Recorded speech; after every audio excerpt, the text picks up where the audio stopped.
Afternoon students, বংশগতি চ্যাপ্টারে এক সংকোচন, দ্বি সংকোচন, মেন্ডেলের সূত্রে ব্যতিক্রম অর্থাৎ অসম্পূর্ণ প্রকটতা এগুলো নিয়ে আলোচনা করা হয়ে গেছে। আজকের টপিক হলো মানুষের লিঙ্গ নির্ধারণ, সেক্স ডিটারমিনেশন অফ ম্যান। তবে টপিকটা শুরু করার আগে আমি টপিকে এবারে একটু বলতে চাই, আমরা পেপার অথবা টিভিতে বা আশেপাশেও কিছু ঘটনা শুনেছি, দেখেছি বা আজও হয়তো শুনছি যেখানে কন্যা ভ্রূণ মেরে ফেলা হয় বা কন্যা হত্যা করা হয় বা কন্যা সন্তান হওয়ার জন্য মাতাকেই দায়ী করা হয়। আজকের এই মানুষের লিঙ্গ নির্ধারণ টপিক এর মাধ্যমে তোমরা জানতে পারবে যে লিঙ্গ নির্ধারণে অর্থাৎ পুত্র বা কন্যা সন্তান সৃষ্টিতে, এই যে পুত্র বা কন্যা সন্তান সৃষ্টি, এতে পিতার ভূমিকাই প্রধান। এখানে মাতাকে অহেতুক কন্যা সন্তান সৃষ্টি হওয়ার জন্য দায়ী করা হয়। আমরা জানি সকল উন্নত শ্রেণীর প্রাণীদের কি থাকে, যৌন দ্বিরূপতা বর্তমান থাকে। আচ্ছা, উন্নত প্রাণীদের মধ্যে পুরুষ আর স্ত্রী প্রাণীর মধ্যে যথেষ্ট দেহগত পার্থক্য বর্তমান, আর এর দ্বারাই তাদের মধ্যে কি হয়, পুরুষ আর স্ত্রীর প্রভেদ নির্ধারিত হয়। আমরা এটাও জানি জীবনের শুরু হয় আমাদের একটিমাত্র কোষ থেকেই। জনন চ্যাপ্টারে বা কোষ বিভাজন চ্যাপ্টারে পড়েছিলাম যে জননের প্রথমে কি হয়, গ্যামেট উৎপাদিত হয়। গ্যামেট অর্থাৎ পুংগ্যামেট বা শুক্রাণু, স্ত্রীগ্যামেট বা ডিম্বাণু উৎপাদিত হয়। এই পুংগ্যামেট বা শুক্রাণু এবং ডিম্বাণুর মিলনের ফলে কি হয়, প্রথম কোষ সৃষ্টি হয় অর্থাৎ জাইগোট সৃষ্টি হয়। জাইগোট থেকে ভ্রূণ সৃষ্টি হয়। এই জাইগোটটি পুরুষ হবে না স্ত্রী হবে তা কিন্তু প্রাথমিক দশায় বোঝা যায় না। যখন অপত্য সৃষ্টি হয় তখনই বাহ্যিকভাবে পুরুষ আর স্ত্রী বোঝা যায়। ঠিক আছে, অর্থাৎ জাইগোট থেকে পুরুষ হবে না স্ত্রী হবে এই যে রহস্যটা, সেটা কিন্তু লুকিয়ে থাকে জাইগোটে উপস্থিত একজোড়া যৌন ক্রোমোজোমের সংযুক্তির ওপরে। অর্থাৎ লিঙ্গ নির্ধারণ বলতে আমরা বলতে পারি যে যে পদ্ধতিতে ভ্রূণ দশায় থাকাকালীন প্রাণী পুরুষ হবে না স্ত্রী হবে তা নির্ণয় করা যায়, তাকেই বলা হয় কি লিঙ্গ নির্ধারণ বা সেক্স ডিটারমিনেশন। তোমাদের বইতে দেখো প্রাণীর প্রাথমিক দশায় অর্থাৎ ভ্রূণ দশায় থাকাকালীন প্রাণী পুরুষ হবে না স্ত্রী হবে তা যে পদ্ধতিতে নির্ধারণ করা যায় তাকে কি বলা হয়, লিঙ্গ নির্ধারণ। আচ্ছা, লিঙ্গ নির্ধারণ পদ্ধতি পড়ার আগে আমাদের আবার আগের পার্টটা একটুখানি আলোচনা করে নিতে হবে, অর্থাৎ কোষ বিভাজনের চ্যাপ্টারে যেখানে আমরা ক্রোমোজোমের গঠন এইসব পড়েছিলাম। আচ্ছা, মানুষের ক্ষেত্রে আমরা দেখেছিলাম যে স্বাভাবিক অবস্থায় প্রত্যেকটি কোষে ডিপ্লয়েড সংখ্যক ক্রোমোজোম থাকে। ডিপ্লয়েড মানে 2n। ডিপ্লয়েড সংখ্যক মানুষের ক্ষেত্রে ক্রোমোজোমের সংখ্যা হলো 23 জোড়া বা 46টি। নিশ্চয়ই মনে আছে তোমাদের। এই 46টি ক্রোমোজোমের মধ্যে 44টি ক্রোমোজোম হলো অটোজোম। অটোজোম মানে কি, যারা দেহজ বৈশিষ্ট্য নিয়ন্ত্রণ করে। ঠিক আছে, অর্থাৎ যে সমস্ত ক্রোমোজোম দেহজ বৈশিষ্ট্য নিয়ন্ত্রণ করে তাদেরকে বলছি আমরা অটোজোম। এটা কিন্তু পুরুষ এবং স্ত্রী উভয়ের ক্ষেত্রেই একই হয়। আর বাকি থাকলো কি, দুটো ক্রোমোজোম, দুটো থাকে কি সেক্স ক্রোমোজোম। মহিলাদের ক্ষেত্রে এটা XX হবে। ঠিক আছে, আমি লিখে দিচ্ছি, মহিলাদের ক্ষেত্রে এটা XX হবে আর পুরুষদের ক্ষেত্রে হবে XY।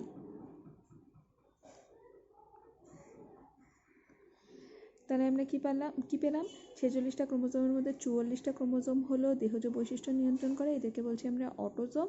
আর যে দুটো ক্রোমোজোম থাকে যারা লিঙ্গ নির্ধারণে অর্থাৎ পুরুষ হবে না স্ত্রী হবে, ঠিক আছে, এই লিঙ্গ নির্ধারণ করে তাদেরকে বলছি আমরা সেক্স ক্রোমোজোম বা বাংলায় বলা হয় যৌন ক্রোমোজোম বা এদের অ্যালোজোমও বলা হয়ে থাকে। আচ্ছা, মানুষের ক্ষেত্রে লিঙ্গ নির্ধারণ কিন্তু যৌন ক্রোমোজোম পদ্ধতিতে হয়ে থাকে। আমরা জানলাম যে মহিলার ক্ষেত্রে কি থাকে, দুটো XX ক্রোমোজোম থাকে আর পুরুষের ক্ষেত্রে কি থাকছে, X এবং Y এই যৌন ক্রোমোজোম থাকছে। তাই এই লিঙ্গ নির্ধারণ পদ্ধতিকে কিন্তু XX XY লিঙ্গ নির্ধারণ পদ্ধতিও বলা হয়ে থাকে। ঠিক আছে, XX XY পদ্ধতিও বলা হয়ে থাকে। আবার এক্ষেত্রে আরেকটা জিনিস দেখো, মহিলার ক্ষেত্রে কিন্তু একই ধরনের গ্যামেট উৎপাদিত হয়, কারণ যেহেতু তাদের দুটো X ক্রোমোজোম থাকে, কিন্তু পুরুষের ক্ষেত্রে X এবং Y দুটো আলাদা ধরনের গ্যামেট উৎপাদিত হয়ে থাকে। তাই এই পদ্ধতিকে অর্থাৎ এই লিঙ্গ নির্ধারণ পদ্ধতিকে হেটেরোগ্যামেটিক মেল পদ্ধতিও বলা হয়।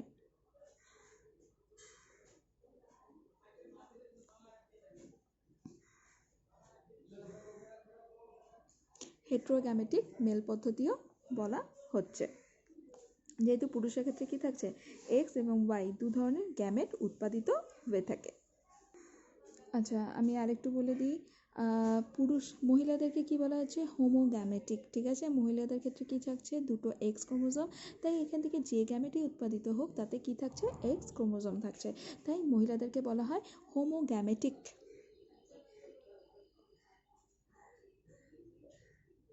হোমোগ্যামেটিক।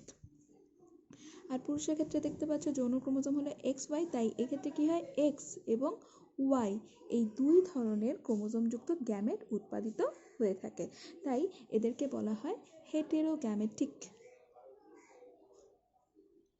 হেটেরো মানে কি বিষম, যেহেতু দু ধরনের গ্যামেট উৎপন্ন হচ্ছে তাই এদেরকে বলা হয় হেটেরোগ্যামেটিক। আচ্ছা, পরীক্ষায় কিন্তু আসে যে লিঙ্গ নির্ধারণ পদ্ধতি একটি ক্রসের মাধ্যমে করে দেখাও, ঠিক আছে, বা ক্রসের সাহায্যে লিঙ্গ নির্ধারণ করে দেখাও। আমি ক্রসের মাধ্যমে কিভাবে পুত্র এবং কন্যা সন্তান সৃষ্টি হয় সেটা করে দেখাচ্ছি। আচ্ছা, প্রথমে আমরা কি জানি ক্রসের প্রথমেই হবে জননেত্রীর জন্য। জননেত্রীর জন্য এক্ষেত্রে কি হবে পিতামাতা বা মহিলা পুরুষও আমরা লিখতে পারি, যেটা ইচ্ছা। আমি এখানে লিখলাম মহিলা আর এখানটায় পুরুষ, ক্রস করাচ্ছি তাই এই সাইনটা দেবো। আচ্ছা, ক্রস এটা জননেত্রীর জন্য বা পি জনু, তাহলে এখানে আমরা পি জনু লিখি, ঠিক আছে। পি জনু, জনিত জনু বা প্যারেন্টাল জনুকে আমরা পি জনু হিসেবে লিখতে পারি। আচ্ছা, এক্ষেত্রে আমরা কি জানি প্রথমে আমরা কি লিখবো মহিলা পুরুষের আমরা জিনোটাইপ লিখবো, ঠিক আছে। আচ্ছা, মহিলার জিনোটাইপ কি হবে 44টা অটোজোম থাকে, ঠিক আছে। প্রত্যেকটা কোষে কি থাকবে 46টা করে ক্রোমোজোম থাকবে, এর মধ্যে 44টা হলো অটোজোম আর দুটো হলো সেক্স ক্রোমোজোম। তো মহিলার ক্ষেত্রে 44টি অটোজোম আর সেক্স ক্রোমোজোম হলো এক্স এক্স, ঠিক আছে। আর পুরুষের ক্ষেত্রে কি হবে 44টা অটোজোম একই আর দুটো সেক্স ক্রোমোজোম, তবে এক্ষেত্রে সেক্স ক্রোমোজোম কী হবে এক্স এবং ওয়াই। আচ্ছা, এটা গেল আমাদের জননেত্রী জনু বা পি জনুর জিনোটাইপ মহিলা পুরুষের। এরপরে আমরা কি জানি গ্যামেট উৎপাদিত হবে মিওসিস বিভাজন পদ্ধতিতে, কি হবে এখান থেকে গ্যামেট উৎপাদিত হবে। আচ্ছা, গ্যামেটকে এখানে কি বলবো পুরুষের মহিলার ক্ষেত্রে বলবো ডিম্বাণু, স্ত্রী গ্যামেটকে বলবো ডিম্বাণু আর পুং গ্যামেটকে বলবো আমরা শুক্রাণু, ঠিক আছে। আচ্ছা, মহিলার ক্ষেত্রে যে গ্যামেট উৎপাদিত হবে, গ্যামেট মিওসিস কোষ বিভাজন হয়, এখানে কি হয় প্রত্যেকটা কোষে, ঠিক আছে, প্রত্যেকটা জনন কোষে অর্ধ সংখ্যক ক্রোমোজোম যায়। তাহলে দেখো এখানে 44টি অটোজোম আছে, তাহলে 44-এর হাফ কত হবে 22, তাহলে প্রত্যেকটা গ্যামেটে কী হবে 22টা অটোজোম থাকবে আর তার সাথে একটা করে এক্স চলে যাবে, তাহলে 22A মানে 22টা অটোজোম তার সাথে একটা সেক্স ক্রোমোজোম, এটা একটা গ্যামেট উৎপাদিত হবে। আর আরেকটা গ্যামেটে কী হবে 22টা অটোজোম থাকবে আর একটা এক্স ক্রোমোজোম, হলো 44। দেখো 22 আর 22 44টি অটোজোম আর এক্স এক্স দুটো সেক্স ক্রোমোজোম হয়ে গেল। তাহলে এখানে 22A প্লাস এক্স এই গ্যামেট উৎপাদিত হলো, অর্থাৎ একই প্রকারের গ্যামেট উৎপাদিত হলো, ঠিক আছে। তাই এই মহিলাদেরকে কী বলবো আমরা হোমোগ্যামেটিক। আচ্ছা, এবার পুরুষদের ক্ষেত্রে দেখি। পুরুষদের ক্ষেত্রে দেখো এখানেও কি হবে মিওসিস কোষ বিভাজন হবে এবং মিওসিস কোষ বিভাজনের দ্বারা গ্যামেট উৎপাদিত হবে, ঠিক আছে। এখানে 44টা আছে, তার মানে প্রত্যেকটা জনন কোষে অর্ধ সংখ্যক অটোজোম যাবে, তাহলে এখানেও হবে 22A 22টা অটোজোম, তার সাথে যাবে একটা গ্যামেটে যাবে এই এক্সটা, ঠিক আছে। আর আরেকটা গ্যামেটে যাবে বাকি 22টা অটোজোম আর তার সাথে এই ওয়াই ক্রোমোজোম। তাহলে পুরুষের ক্ষেত্রে কি দেখা যাচ্ছে দু ধরনের গ্যামেট উৎপাদিত হচ্ছে বা শুক্রাণু উৎপাদিত হচ্ছে 22A প্লাস এক্স আর 22A প্লাস ওয়াই। যেহেতু দু ধরনের গ্যামেট উৎপাদিত হচ্ছে তাই পুরুষদেরকে কি বলা হয় হেটেরোগ্যামেটিক। আচ্ছা, এখানে আমরা গ্যামেটও লিখতে পারি বা এখানটায় আমরা লিখতে পারি যে এটা হলো ডিম্বাণু আর এটা হলো শুক্রাণু।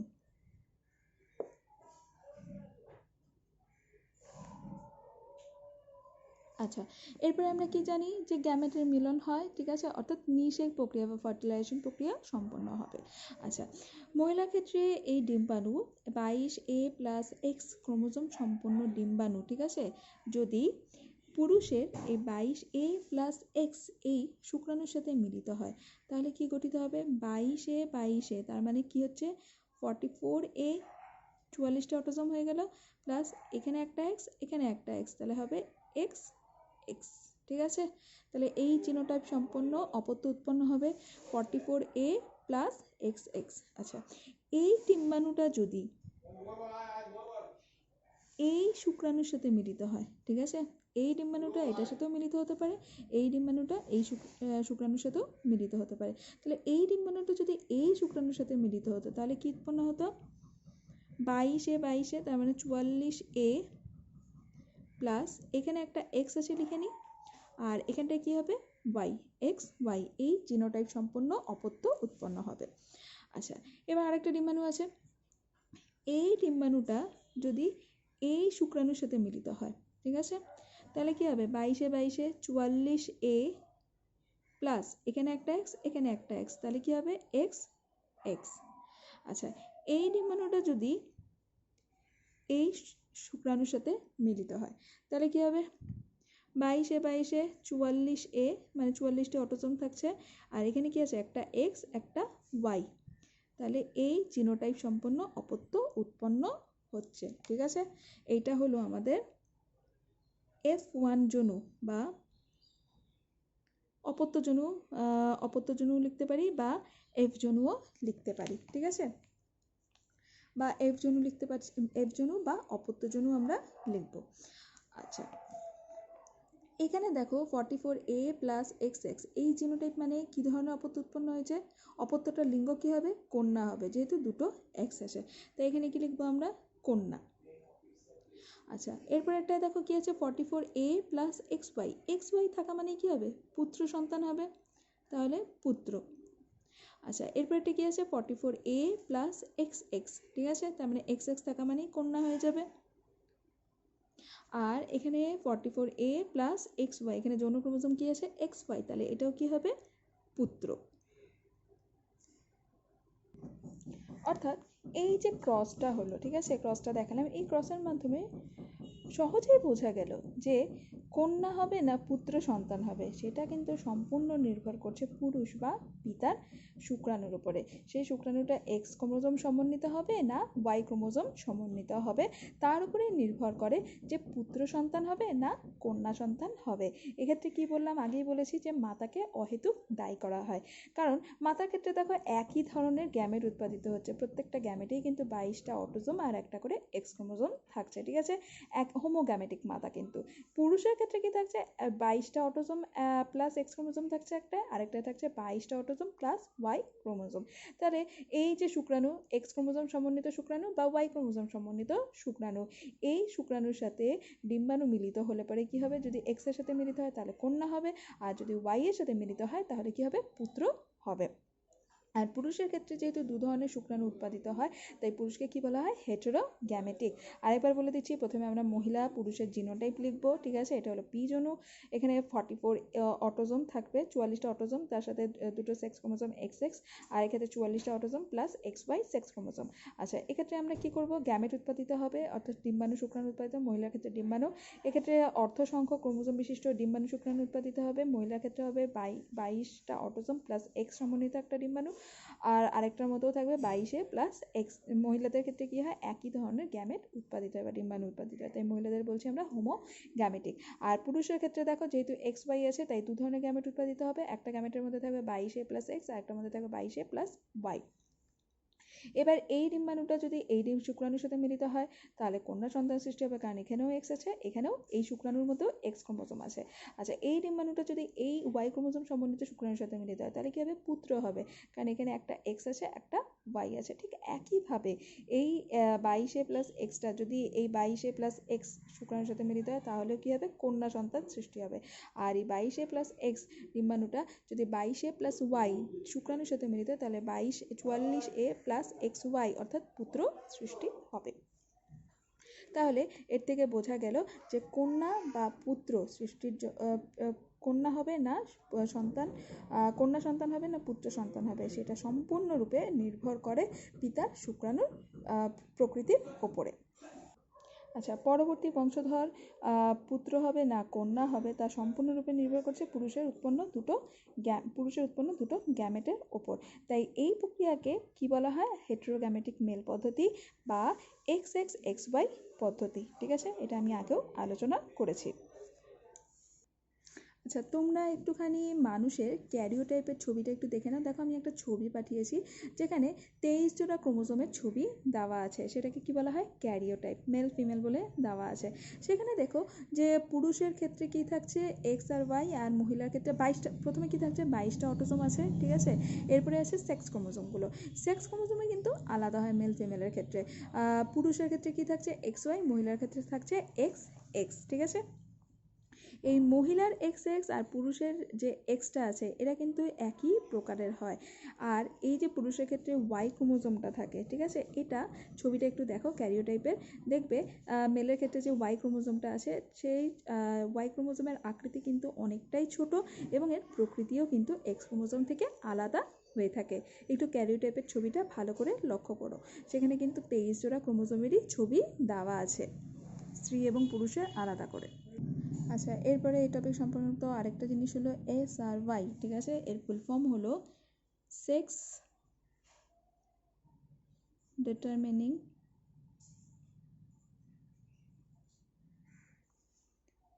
রিজিয়ন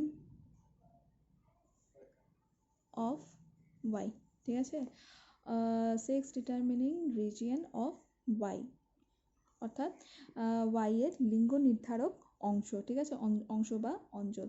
পুরুষের ওয়াই ক্রোমোজোমের ক্ষুদ্র বাহুতে যে লিঙ্গ নির্ধারক অংশ থাকে, কি বললাম, পুরুষের ওয়াই ক্রোমোজোমের যে ক্ষুদ্র বাহুটা থাকে তাতে যে লিঙ্গ নির্ধারক অংশ রয়েছে তাকেই কি বলা হয়? এস আর ওয়াই। আর এই এস আর ওয়াই অংশে যে জিন থাকে, ঠিক আছে, সেটাকে বলা হয় TDF। এই এস আর ওয়াই অংশে কি থাকে? লিঙ্গ নির্ধারক যেটা অংশ আছে ওয়াই ক্রোমোজোমে তাকে বলছি আমরা এস আর ওয়াই, ঠিক আছে। আর এই এস আর ওয়াই অংশে কি থাকছে? একটা জিন থাকছে, সেই জিনটাকে বলা হয় TDF। এটা ফুল ফর্ম হলো টেস্টিস ডিটারমিনিং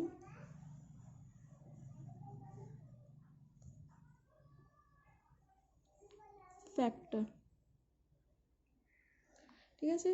এই TDF থাকে, এসওআই অংশে কি থাকছে? TDF, যা পুংলিঙ্গ নির্ধারণের জন্য দায়ী। টেস্টিস অর্থাৎ শুক্রাশয়। এই TDF কি করে? ভ্রূণের শুক্রাশয় বা টেস্টিস গঠনের জন্য দায়ী হয়। জাইগোটে TDF জিন যদি থাকে তাহলে ভ্রূণ গঠনের 6 সপ্তাহের শেষে TDF জিনটি সক্রিয় হয় এবং শুক্রাশয় গঠনে সাহায্য করে থাকে, ঠিক আছে। এই TDFটাই কি করছে? টেস্টিস বা শুক্রাশয় গঠনে সাহায্য করছে। আচ্ছা, TDF জিনটিকে কি বলা হয়? মাস্টার জিন। TDF জিনটাকে কি বলছি আমরা? মাস্টার জিন বা প্রভু জিনও বলা হয়ে থাকে। আর এই ধারণাটাকে বলা হয়ে থাকে মাস্টার জিন কনসেপ্ট। এই SRY TDF এগুলো কিন্তু একটু পড়ে রাখবে তোমরা। আচ্ছা, এখানে একটা জিনিস বলে লিঙ্গ সংযোজিত জিন, হোল্যান্ড্রিক জিন, ঠিক আছে। এক্স ক্রোমোজোমে উপস্থিত জিনগুলো সবাইকেই বলা হয় লিঙ্গ সংযোজিত জিন, আর ওয়াই ক্রোমোজোমে উপস্থিত জিনগুলোকে বলা হয় হোল্যান্ড্রিক জিন। এই টার্মটা কিন্তু মনে রাখবে তোমরা ভালো করে। পুরুষের ওয়াই ক্রোমোজোমে বর্তমান যে প্রকট জিন উত্তরাধিকার সূত্রে পুত্ররা পায় তাকে হোল্যান্ড্রিক জিন বলা হয়। যেমন একটা বৈশিষ্ট্য হলো পুরুষের কানের লতির লোম। আরেকটা জিনিস বলে রাখি, হাইপারট্রাইকোসিস। পুরুষের কানের বাইরে লোম জন্মানোকেই বলা হয় কি? হাইপারট্রাইকোসিস। ওয়াই ক্রোমোজোম বা হোল্যান্ড্রিক জিনের একটা হোল্যান্ড্রিক জিন বা ওয়াই ক্রোমোজোম বাহিত একটা বৈশিষ্ট্য বললাম, পুরুষের কানের লতিতে চুল, আর পুরুষের কানের বাইরে লোম জন্মানোকেই কি বলছি আমরা? হাইপারট্রাইকোসিস। আচ্ছা, এই টপিকটা আরেকবার আমি বলে দিচ্ছি।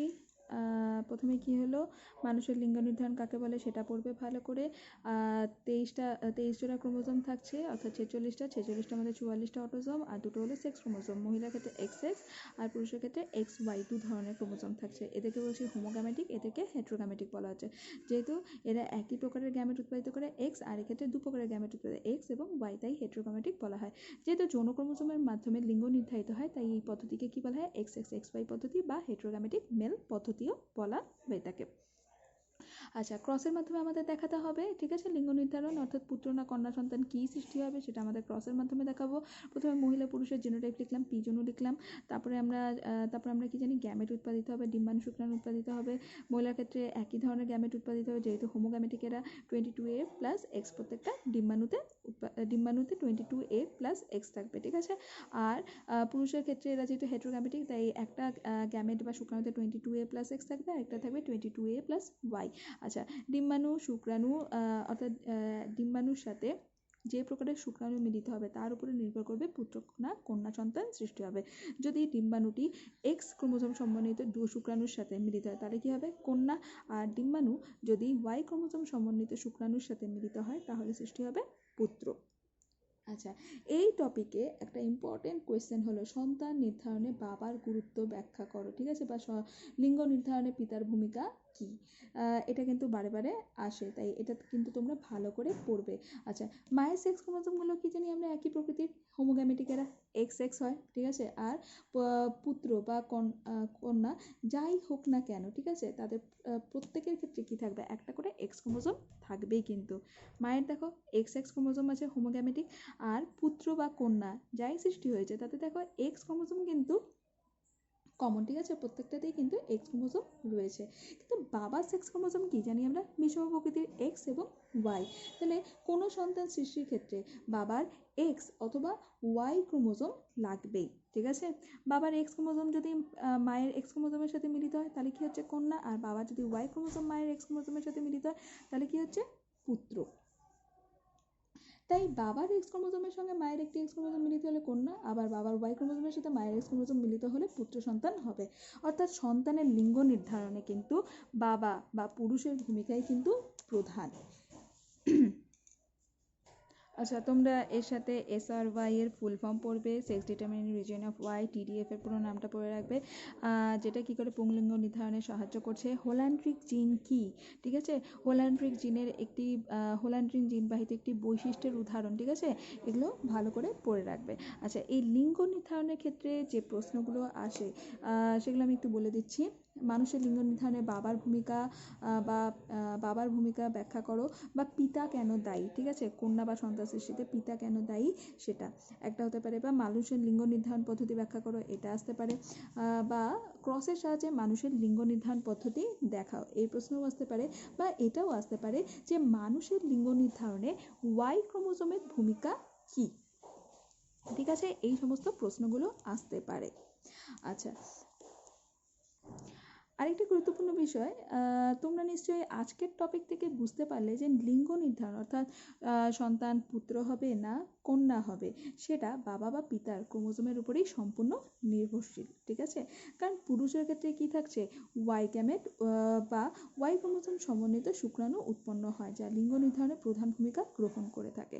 তাহলে আশা করি যে তোমরাও সমাজকে জাগরুক করতে পারবে এবং বোঝাতে পারবে যে লিঙ্গ নির্ধারণে অর্থাৎ কন্যা বা পুত্র সৃষ্টিতে মাতার কোনো ভূমিকা নেই, এক্ষেত্রে কি হচ্ছে পিতাই প্রধান। আজকে তাহলে এখানেই শেষ করছি, যদি কোনো প্রবলেম থাকে তাহলে আমাকে জিজ্ঞেস করতে পারো।